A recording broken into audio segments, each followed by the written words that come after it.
Amigos de la Cumbre y Los Cocos, hemos transitado ya 40 días desde la Pascua. Así lo decía el libro de los Hechos de los Apóstoles. Podemos recordar brevísimamente lo que nos decía el autor. Dice: en mi primer libro, querido Teófilo, me refería a todo lo que hizo y enseñó Jesús desde el comienzo hasta el día en que subió al cielo, después de haber dado por medio del Espíritu Santo sus últimas instrucciones a los apóstoles que había elegido.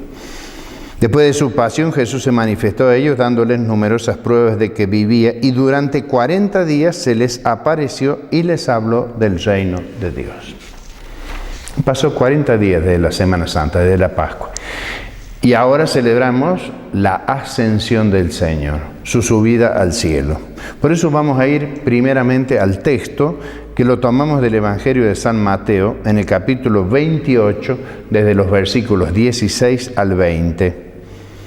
Después de la resurrección del Señor, los 11 discípulos fueron a Galilea, a la montaña donde Jesús los había citado. Al verlo, se postraron delante de él. Sin embargo, algunos todavía dudaron.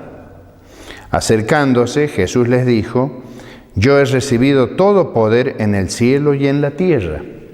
Vayan y hagan que todos los pueblos sean mis discípulos, bautizándolos en el nombre del Padre, del Hijo y del Espíritu Santo, y enseñándoles a cumplir todo lo que yo les he mandado. Y yo estaré con ustedes todos los días hasta el fin del mundo. Es palabra del Señor. Gloria a ti, Señor Jesús. Este texto que acabamos de escuchar del Evangelio de San Mateo es el final de todo el Evangelio de Mateo. Y ahí podemos apreciar clarísimamente cómo el Señor convoca a los 11 y les encomienda una misión. Fíjense, amigos, hermanos, cómo convoca a los 11, no los convoca individualmente uno por uno, no les va hablando uno por uno. Acuérdense del caso de Tomás, aquel de los apóstoles que no estaba cuando Jesús se le apareció a los otros apóstoles, y cuando los otros apóstoles le contestan, él que dice: no, yo si no pongo la mano en el hueco y los dedos en el hueco de las manos, no lo creeré. Y Jesús se aparece a Tomás cuando está juntamente con los otros discípulos una semana después. No se le aparece a él solo. Aquí vemos lo mismo. Los convoca a los 11. Tiene un sentido de cuerpo, de colegialidad, diríamos un sentido comunitario. Son citados conjuntamente. Es el mismo grupo que Jesús había formado allá en Galilea y que ahora, después de haber pasado por Jerusalén, por su pasión, su muerte y su resurrección, vuelven nuevamente allí a Galilea para encontrarse con el resucitado. La montaña a la que Jesús los había citado, dice el Evangelio de San Mateo. Se encuentran en la montaña, ¿no? En esa misma montaña donde había ocurrido la transfiguración, en la misma montaña donde Jesús, al comienzo de su predicación, había dado su primer discurso, esa carta constitucional de la comunidad del reino, que se llaman las bienaventuranzas. Así como Moisés en la montaña se había reunido para encontrarse con Dios, y en esa misma montaña establece una alianza con el pueblo, alianza que irá acompañando al pueblo de Israel durante muchos años, hasta que viene Jesús.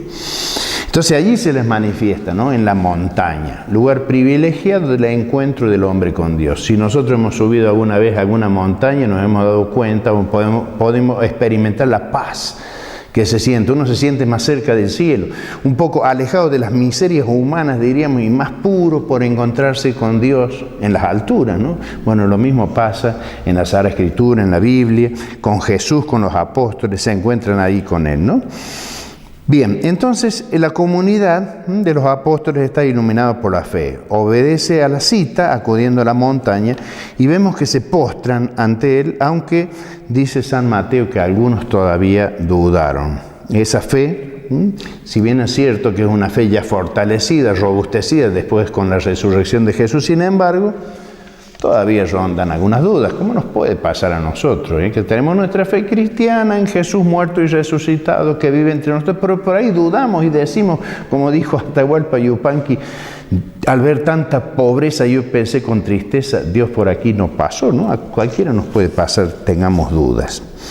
Bueno, y Jesús los envía a misionar, como dijimos hace un momento, a hacer discípulos por toda la tierra. Entonces vemos que este grupo de hombres, esa comunidad humana, los apóstoles, se constituyen o se convierten en portadores del reino. Y como tales tienen un contenido, una enseñanza, tienen unas acciones sacramentales y unas normas que cumplir. Vayan y hagan que todos los pueblos sean mis discípulos, bautizándolos en el nombre del Padre, del Hijo y del Espíritu Santo, y enseñándoles a cumplir todo lo que yo les he mandado. Y yo estaré siempre con ustedes hasta el fin del mundo, decía Jesús. La misión es universal, a todo el mundo, sin distinción, sin discriminación de pueblo, raza, lengua, nación. Todos están incluidos, todos están llamados a participar del reino de Dios. Y la ascensión del Señor no es solamente la subida de Jesús al cielo, sino que es el comienzo del accionar de la Iglesia. Diríamos que es el comienzo de la misión de la Iglesia. Es una hermosa tarea que Jesús encomienda a la Iglesia, a sus apóstoles, a sus discípulos, de ser anunciadora del mensaje de Jesús, de ser santificadora por medio de los sacramentos y la oración, y ser conductora, guía del pueblo de Dios hacia el encuentro definitivo con Él. Así entonces, en las montañas de la bienaventuranza queda iniciado, y en el monte del encuentro con el resucitado queda constituido el nuevo pueblo de Dios. Pueblo que ya no es solamente perteneciente a una raza determinada, a un pueblo determinado, sino que todas las naciones del mundo están llamadas, convocadas a participar de esta nueva vida. Entonces, en todo cristiano, estas dos cosas van parejas, ¿no? Por un lado, la contemplación y la oración, el apostolado y el compromiso, van siempre de la mano, ¿no? Oración y acción, compromiso y contemplación. El que sale de sí mismo entonces para ponerse al servicio de los demás construye y edifica la comunidad. Jesús envió a sus discípulos a ser portadores de ese mensaje y también nos invita a nosotros a ser transmisores de la fe cristiana.